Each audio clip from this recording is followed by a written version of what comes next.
Good morning. நேற்று நம்ம ஃபார்மில் வந்து வாழைப்பழம் ஹார்வெஸ்ட் பண்ணோம்.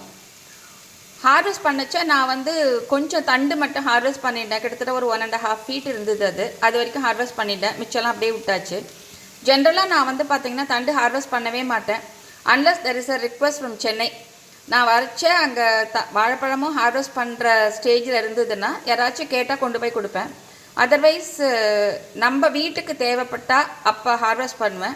அதர்வைஸ் வந்து நான் எடுக்க மாட்டேன். நான் அதை அப்படியே விட்டுருவேன். ஏன்னா வந்து இது வந்து அப்படியே வந்து பார்த்திங்கன்னா அதனோட சிப்ளிங்ஸ்க்கு வந்து நியூட்ரியன் கொடுத்துரும்.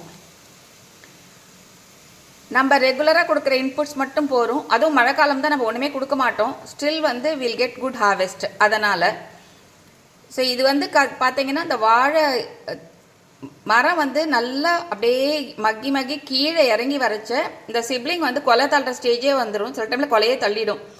நல்ல வாலிப்பாகவே இருக்கும். அதனால தான் அது அப்படி விடுறது. ஸோ நேற்று ஹார்வெஸ்ட் பண்ணதில் வந்து பார்த்திங்கன்னா சரி இந்த வாழைத்தண்டு வச்சு இன்றைக்கி தொகையல் பண்ணலாம் அப்படின்னு யோசிச்சுட்டு இருந்தேன். ஜென்ரலாக நான் வந்து குக்கிங் வீடியோலாம் போடவே மாட்டேன். பட் தொகையல்ன்றது வந்து கொஞ்சம் நியூ. ஜென்ரலாக நம்ம வந்து பார்த்திங்கன்னா வாழைத்தண்டு வச்சு கூட்டு பண்ணுவோம், கறி பண்ணுவோம், இல்லை வந்து மோர் கூட்டு, அந்த மாதிரி தான் நம்ம மாற்றி பண்ணுவோம். ஸோ இது வந்து தொகையல்ன்றது கொஞ்சம் டிஃப்ரெண்ட்டாக இருக்குமே, அது யாருக்காவது ஹெல்ப்ஃபுல்லாக இருக்குமே அப்படிங்கிறதுனால இது போடுறேன்.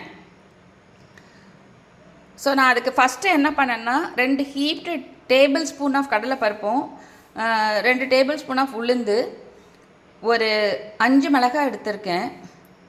அதில் வந்து பார்த்திங்கன்னா 3 நார்மலும் 2 வந்து பைடகி சில்லி எடுத்திருக்கேன். பைடகி சில்லி வந்து உங்களுக்கு வந்து அவ்வளோ காரம் இருக்காது, கலர் கிடைக்கும் அதுக்காக. அப்புறம் புளி, பெருங்காயம் இதெல்லாம் ஏற்கனவே வறுத்து எடுத்து வச்சுருக்கேன். இது எல்லாமே வறுக்கிறதுக்கு வந்து நான் வந்து தேங்காய் எண்ணெய் தான் யூஸ் பண்ணியிருக்கேன்.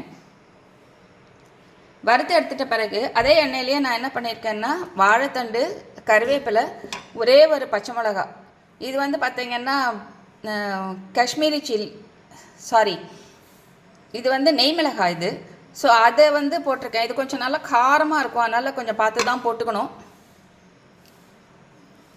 இப்போ இது வந்து பார்த்திங்கன்னா ஓரளவுக்கு இந்த அளவுக்கு வதங்கினாவே போகும். ஆக்சுவலாக பச்சையாக கூட யூஸ் பண்ணலாம். ஆனால் வந்து அது கொஞ்சம் அந்த ஸ்மெல் வரும், பிளான்டைனோட ஸ்மெல் வரும். அதனால் நான் வந்து கொஞ்சம் வதக்கிட்டேன். அது வந்து தேங்காய் எண்ணெயில் வதக்கிட்டு இன்னும் கூட உங்களுக்கு வந்து நல்ல ஃப்ளேவர்ஃபுல்லாக இருக்கும். அதோட நான் வந்து 1 டீஸ்பூன் அளவுக்கு கோகனட் சேர்த்துருக்கேன். என்கிட்ட கொப்பரை இருந்தது அதனால சேர்த்துட்டேன், இல்லாட்டா தேங்காய் கூட சேர்த்துக்கலாம். இப்போ நான் ஸ்டவ் ஆஃப் பண்ணியாச்சு. ஸோ இந்த சூட்லேயே அது வதங்கிறது போதும். தேங்காய் வந்து எப்போவுமே வந்து எண்ணெயில் வதக்கச்ச உங்களுக்கு வந்து அவ்வளோ நல்லதில்லை. அதனால தான் நம்ம வந்து காய்கறிலாம் பண்ணச்சா கூட நம்ம என்ன பண்ணுறோன்னா சிம்மில் வச்சோ இல்லை இறக்கிட்டோ தான் போட்டுட்டு வதக்குறோம். இப்போ இது நல்லா வதங்கிடுது. இது நல்லா ஆறின உடனே இதில் வந்து சால்ட்டு சேர்த்து நல்லா அரைச்சிடணும். இப்போ இதை நல்லா அரைச்சாச்சு உப்பு போட்டு. ஸோ இது ஒரு தாளிப்புக்கு வந்து நான் வந்து கடுகு, உளுத்தம்பருப்பு, கொஞ்சம் மஞ்சப்பொடி, ஒரே ஒரு மிளகா போட்டு தாளித்து வச்சுருக்கேன். ஸோ இதில் கொட்டி கலந்துட வேண்டியது தான். சாத்தில் போட்டு இப்போ செஞ்சு சாப்பிடச்சா ரொம்ப நல்லா இருக்கும். ஸோ இது இட்லி, தோசை எல்லாத்துக்கும் கூட நல்ல சைட் டிஷ்ஷாக இருக்கும். ஒரு ஹெல்த்தியான சட்னி இது. தேங்க்யூ.